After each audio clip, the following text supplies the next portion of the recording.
Монгол хүн хийгээд хэдэн. Монгол хятад хүнд Азийн хүн гэдгээс өөр адил зүйл баргал үгэ болов уу? Хятад хүн боловсон ариун чивэрч өржөөлөн айгуутул буурэ мэт харахтана.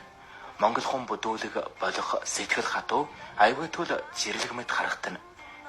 Үнэн хэрэг дээр яг эсрэг хүнээрэн дотнон могээрэн гаднан гэж дээдэс маань зөвсөж хэлжээ. Монгол хүн сая танилцсан хүнтэйгээ нэг их дотносдоггүй. Халуун дулаан үг ираач өрнүүлээд байхыг хүсэхгүй. Дургуун таарах юм бол ойшоохчгүй чилдийгээд явчихна. Хятад хүн тийм биш. Танилцсан хүнийхэн гарыг нь тавьж ядмаар болно. Жарман бүр толоогоод мар дотонсон. Овг адил буюу нутаг нэгтэн болоход хөрвөл хамаатан садан боллоо гэж зарлах нь ч чонгүй. Монгол хүн гар барихтаа даагуур харж байснаа хоёр үг солиод нутаг ус нэржилэн асуугаад ирэхээр хэтхэн хоромд сэтгэл нь ойсож олон жил ханалсан найтайгаан жолгосон шиг л юугэнч ярьж хорхос бочгүй болдог. Тамхилах ч юм уу ганц хоёр хундаг татах юм бол бүр хүжүүгээрээ тавирмаар болж салах дургу болно. Хятад хүн гаргараа тавьж ядан байснаа энэ хүн надад хэрэгцээтэй юу үгүй юу гэдэг магталт хийж дархан дээд хорчаар ажиж эхэлнэ. Хэрэгцээтэй гэж тоожих юм бол холдолгүй наалтна. Түр юугаа өгөхөөс бочгүй болох нь ч энэ үхэнд. Харин хэрэгцээгүй гэж тоожих юм бол баяртайчгүй эргэж харахчгүй арилаад өгнө. Монгол хүний талаар нэг жишээ авъя. Хятад эх орнон алдчихэ гэж өнөөдөр монгол хүн болгон санааршиж байна үнэн. Годамжинд хятад явахыг хараад монгол хүн болгон нулимад авахаас наангүй. Ядад хүйтэн харцаан тусгаад дөрвгөчл илэрхийлж чим уу юм хэрэмэдэд донсхомгүй бол чамайг та гэх чагаан гэрлийн тохоогод жөрнө. Чагаан хэрмээс жамын үд хүртлэх их нутгаан хүн жонтой хятад алдсан Чингисийн иргэдийн энэ хорсол жанал ойлгомжтой. Хэдэн хоногийн дараа тохиолдлоор нөгөө хятадтай танилцна. Нэлээд жоох тансаг бэлтгэж найжаа гэж балхартал нэмсгэлэн тайхан хундах тулах гэд сайн хужаа байна. Яахав да хужаад ч гэсэн сайн хүн байж л тарна гэж Монгол маань сэтгэнэ. Чагалэгдэхэд найжийн сэтгэл жужаарна. Нэг өдөр хятад нөхөр Ямаатуулын нүүрсэн урхаг гэж яраа орнуулахад эх орон өрөө нь чагдутан мөндөлжиж байгаа аюулт хятад биш үеижаагүй сайхан найжийн угаалган хүлээн авна. Иймэрхүү төгсөөлийг зөвхөн бодисын соёлоос болов гэвэл учир дутагдaltaй болно. Их баг хотод орчин үеийн амьдрал хийж байх хүмүүсийн амьдралын уулах хэлбэр баргал ялгаагүй. Үндэснийхэн аж ахуйг хэрхэлж үндэснийхэн онцлогтой амьдрал хийж байгаа хүмүүсийг хооронд нь адилтгаахаар ялгааж өрөөнд харагдана. Хятад айл байшингийнхэн гадуур хэрэмтэй, жарман бүр нууц жагсаал хэмээр хэдэн давхар хэрэмтэй. Хэрмийг нь тулан байшингууд нь алхахад боошиж ваасан үнэр хамар гадна. Гэрт нь ороход монгол хүн илтгэж чадгүй сонин хажин үнэр уушгиж явна. Цууж ангийн үнэр гэж монголчууд нэрлэдэг нь бүрэн оновчтой бишээ. Хятадууд фугийн халуунд ч гэсэн өрөөндөө шиэнэ. Монгол хүн 3-9 хүйтэнтэй ч гадаагарч морхарна. Хохотын ойр тойронд дуусгагдсан монгол чөмбөсвэ. Энд монгол хятад айлыг нь юугаар нь ялгадав гэж би төмөд тариатнаас асуусанд сүн хаа бийж астгарна гэж хариулж үлээ. Талын монгол айл гринкон тойронд салхи чавар халахлах юуж босхгүй жонч ханаан шуучхаар аг хаяа хумал таана жижиг жимсэл үнэртэн бас болоогүй. Хятад сүн шөөсөн сав болгож хэрэгэлсэн гадардан өдөр нь агшаах бодаага угаана. Лимбиогийн армайд чиргээр явсан монгол настан хэдтийн өмнө хэсгийг чөлөөлөн байлдаж байхдаа нүдээр харснаа надад ярьсан. Гүн хааны эрдэмтэн Шанз өөр Монголын багшийн их сургуулийн дэд жахрал байхдаа Бээжингээс ирсэн хоёр өвгөн эрдэмтнийг дагуулж хайлаараас манжуурж үг явж байхдаа бэнийг таслахын таарсан юм. Хятад эрдэмтэн Монгол гэр үнэртэй гэсэн Шанзгүй.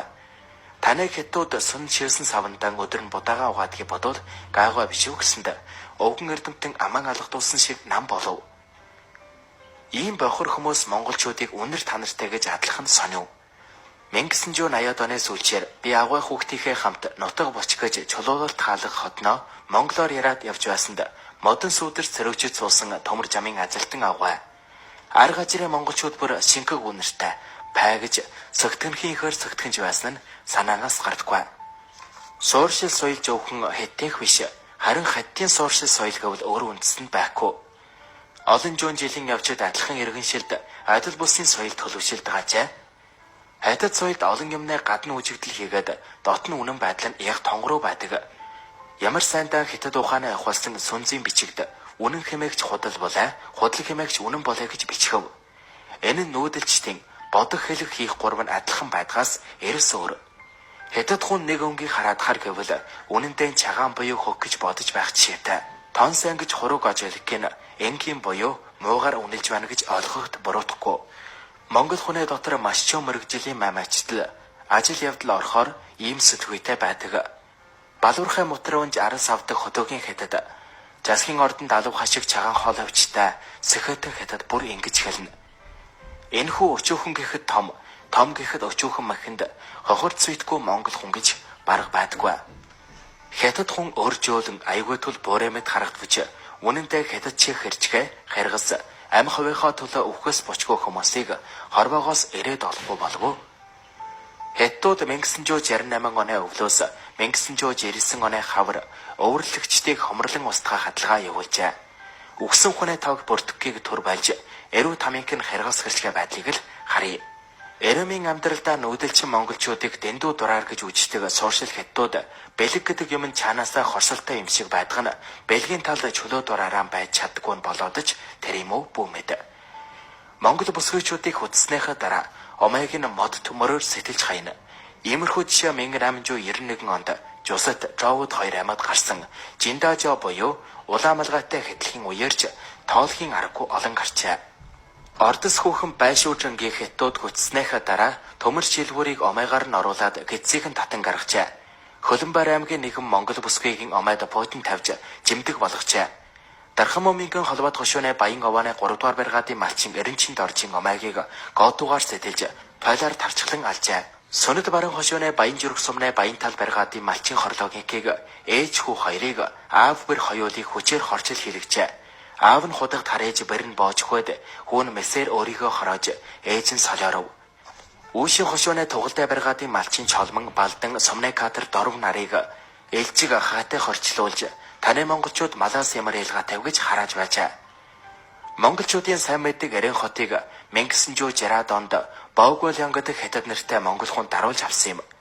Боог хотын даргийн агуйг нөчгөлж олсон дээлээр хөрөөдөж өтгөн шингэнээс увийг нь нийлүүлээд насны жимдэх болгочээ.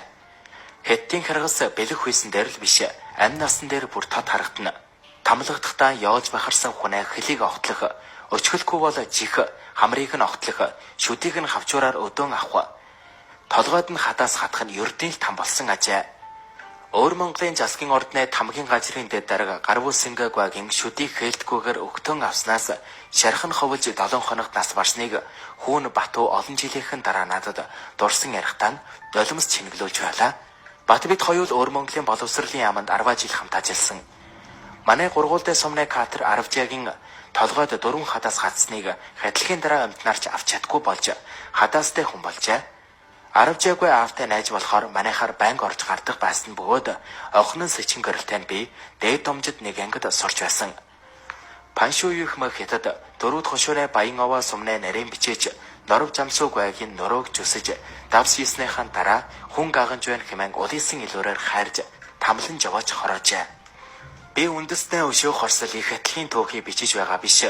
Зөвхөн Монгол хятадын жөрөөг харьцуулах чухалын хэрэгцээгээр хятад хүмүүсийн харгас гэрчгээ бүдүүлгийн нотолсон хэргийн жишээг авч байгаа болохоор түр дасаллаа. 1960 оноос 1963 оны улсглийн чигт хятадууд нэг нэгийгөө байрч идэх, аав ээж нь хүүхдээ идэх, 1966 оноос эхэлсэн 10 жилийн соёлын ховсгол гэдгийн үед хүнийг яад тамалж алдаг тухай хятадын шаачин, юловэн, жонги жирэг хүмүүсийг дэдэлсэн жохолчдын бичсэн баримтат тууцаас дасаг босгож билийг харж болох юм. Жохолч Шаачингийн мэдээллийн уран жохоод ингэж бичжээ. Тараачин Алинкан ядар доройгоо барьж ицээр аав нь хүү охинтойгоо үлджээ. Нэг өдөр аав нь охиноо гэрээсээ хөөж гаргажээ. Охиныг бачаад ирэхэд дүүн алга болж тогоон цагаан өнгөтэй мах хөвж жуугны хажууд ховхоо яс хэвтэнэ. Хэдэн өдрийн дараа аав нь тогоонд ус дүүргээд охиноо дууджээ. Юу болох гэж байгааг тааварлсан охин хаалган ард далдлан аава бити намайг идээчтэй би танд төлтөөж гал хөгжөөж өгч байя намайг ичхүүл энэ бүхнийг хэн танд хийж өгөх вүлээ гэж ойлонг байжээ. 1960 оноос 1963 онд хятадын их өлөрл Монголд холоо гэхэд өлөрч хатаж өгөх аав ээж байхаас биш үр хүүхдээ идэх хүн лавгүй Монгол газар чонын хүртэл бэлтрэгээ иддэггүй юм. Хятад өөрийгөө 5,000 жилийн боловсны түүхтэй бичсэн хураасан ном судран гэхэд дахиад нэгэн чагаан хэрмийг жиргэлж чадхаар олон гэдгийг гайхуулах дуртай. Богд багш хэмээгдсэн күнз нь 2000 жилийн өмнө ойр тойрны жирлгүүдийг их хятадын агуу удам ёс ном эвлэрэл журмаар уяраан дагуулах гэсэн санаа бүхий сургаал номлож байсан атал. Өөрсдөө имерхүүл харгас хэрчгээ баларлаг бүдүүлэг чанараасаа салалгүйгээр хүн төрлөختний ортон үеийн түүхэнд алхан орсонд нь гоногч хичв, элгэлгэж хичв. Энэ бол дээрж байна хэрэг. Одоо имерхүү юм яаж байх вэ гэж та минь битээ дүрэж нэг үндэснээ соёл жан арын шингэгч тийм ч халбархан өөртөж балардгүй юм шүү. Хятадын эдийн засгийн хөгжил илүүтэй өмнөд хэсгэд 1990-ад онд мөнгөтэй хүмүүс хүүхд идэгдгийг Хятадын тэрүүнээс хөтөн UJ нар интернетэд бичиж байлаа. 8 сартай нэрэг ямар нэгэн аргаар унгаагаад олон чаг чанж шөлийг нь удаг гин.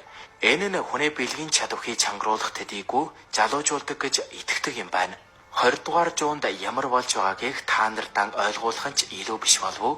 Шашин гэхэд шашин биш, бие тамир гэхэд бие тамир биш. Фалунгун хэмээх нэрийн доор чууларсан жүйлийн хүмүүс засгийн газарт гомдол чооцсноос болж төр барихт намыг унгаах гордлоготой хэмээн ерөнхий нарийн бичээчийн дарга Жангзэмийн дарангуйлах жарлаг буулгачаа.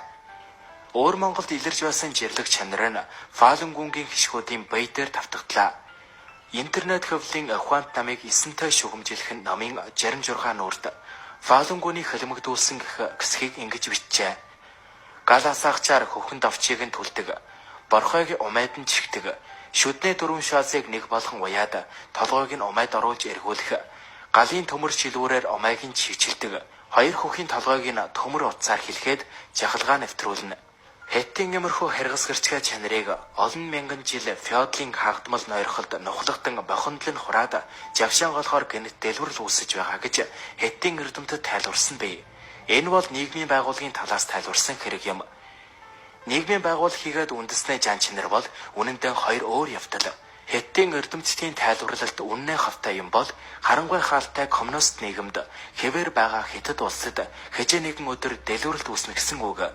Тэр дэлгүрэлт нь өрөөгийн нөхцөл Хятад багтсан ард түмэндэл биш. Ойр тойрны улс орон дэлхийн нийтэд гайжовлон авчирч мэдэх юм. Монгол хүн шиг энэрэнгүй өржөөлөн хүмүүс хорвоод өөрхөө байдгийг би мэдэхгүй. Шарын шашинтай холбоотой байж болох талтайж ердөө нүүдэлчид өржөөлөн багтаамжтай тусрахаг байдаг нь үнэн юм. Өөрийг нь эдлэн авахар чаварсан өсгөлэн ядах хятадуудыг өвөрлөгчид өрөвдөж адаг будаа аяг шарсаар уйлж алхуулж байлаа. 1960-ад он гэхэд бөөсөндөө баригдсан хятадуудыг ханжин дээрээ биш гэхэд хаяаныхаа бууланд орж асан өгч хоног өнгөрүүлж байсан. Тэр үеийн монголчууд буруу юм хийсэн гэж өнөөгийн хүмүүс буруутгадаг. Өржөөлөн тусрахаасаа буруутсан юм гэж нөхөн тэмдэглэхээ бидний мартъя. Яфна жалуу монголч Накамура гэгч өвөлчөг Монголын хөдөө явж байгаад айлд орсонд өрхийн эжин айх өрхий миний хөө даарсан байшд наашаасуу дулаачаач гэжээ. Уул таних хүнийг өөрийн хүүтэйгээ адилхан хайрлаж халамжилж байдаг. Ямар агуу үндэстэн бэ гэж Накамура хөхотын жижиг ванс нь надад хэлэхдээ нүүр дүрэн нулимс човуулж байлаа. Хүнээ үрийг миний хүү гэдэг нэрийдл Монголоос өөр хэлнээ санд үгээ бололтой. 1960-ад онд өөр Монголд ирж байсан хятадууд уранхай навтрахайг өмсөж ягл Улаанбаатарын гудамжнаас сохтуу нуучих байлаа. Хятад гэгч хамгийн ядуу хүмүүс, хамгийн хөөрхий, хамгийн аймтгай хүмүүс гэж томчуудын ярхийг би итгэж байв. Энэ нь домог байчаа. Хятадууд ашиг олж амх өмнөхөө төлөө гэвэл үхээс бочгүй хүмүүс байсныг нийгэмдэр хятадуудтай хамт ажиллаад сайн мэдлээ. Одоо хятадууд өөр Монголд биш, дэлхий дээр яаж тэлж өргөтгөөл хийж байгааг нь бид харж байна. Аймтгай хүмүүс хүнээ улс дотор өөрийн улсыг босгож чадахгүй. Ажил хийж аяг хоол олж идэхээр Монголд ирчгээд нутаг дээр нь ээжтэйг нь жодож, жохож, янжаар дөөрлөхөлн охид хүүхэнчүүдийг нь сүйтгэж байгаагийг бид сонслоо, харлаа. Хятад хүн байгаа л араатан ургамал бол төрөлхийн өшөөтэй гэд боддоо. Монгол улсад ирсэн өвөрлөгчид халах нутгийн байгаалыг багтан сайшааж зогсдоггүй. Үнэндээ бол өөр Монгол ар Монголоос харчингуу дулаан байдгийн учир байгаалыг нь харчингуй сайхан өвөр сургамал сахлаг ан амтан элвэг байсан гэж би боддог. Гэтэл өнөөдөр агаард нь элит нисгэ болж газарт нь алгадаагүйхээр тоос манардаг болжээ. Энэ жохоолыг их бичиг дээр нь унссан нэгэн өвөрлөгч жохоолчгүй манай хошоонд алгадаа залга болсон шүү гэж ярьсан юм. Хятадууд хэрийн амтныг эдэд дуусгүй, алж дуусгүй бол санаа намардгүй. Бугжээрийг чирэг армай хөдөлгөн алж махнаа вилдүрт хүргэж байсан бөгөөд үнэг тулайг урах авахар барьж суусгаад балжуухай журмыг шарж идлээ. Намайг багада хятадууд манай нутагт үжигдэж эхэлсэн юм. Бид шовооны ундгийг авахыг болоод сүүдрээ туслахаас болгомжлдог байхад хятадууд шууд хормайлж аваачаад шарж иднэ. Дотроо жулжихтай шимтжил сайтай юмгэн. Миний нутагт усны шувуу донготхон болоод 20 жил болжээ. Хятад хүн ногоон газар хармагчил анжис оруулна. Монгол газрын хөрс нэмхэн болохоор 3 жилийн хэтэрхүү элэс болно. Элсэн дээр ч хомох хайж байгаад үр сачна. Хомох сачаад ч өрөхгүй болсон үед Монгол ээжтүүд нь орхоод өөр онгон нутаг эрд нүгээд өгнө. Хэдэн зуун жил ургасан нарс мальсыг төш болгон түлнэ. Өдөр огтлуулахгүй болохоор сун очиж огтлно. Хоригдсан Монголыг модтой надлах хөрөөдөж хайна. Модыг нь унгааж бараад хожуулыг нь малтлаа. Нүүрс илжтэй байхад монголчууд мэддгүү гэж манай мангар руу түжинэ. Жимс ногоо түүхэд чагуулрал гэж байдгийг хятад хүн хэрэгсэхгүй. Дөрсийг ногооноор нь хадаж гүйсийг шарлахаас урд түүнэ. Хүнээс урдаад өөрийнхөө хармаанд оруулж байвал түүхээ дутуу байсан ч хамаалаг гинэ. Ийм хэрчгээс шимтгэх хятад өржөөлөн бурхансаг Монгол хоёр нэг гэрт хоёр дахь удаага халж тулгарч юу болж ямар дүнээр өндөрлөх гэдэг нь ойлгомжтой. Хятад хүн хийгээд Монгол хүн хорвоод энэ хоёр чиг эрс өөр хоёр үндэстэн гэж байдаг болов да. Эрхэм сонсогчдоо сая та бүхэндэн Монгол хүн хийгээд хятад хүн гэдэг чухлыг уншиж хүргэлээ.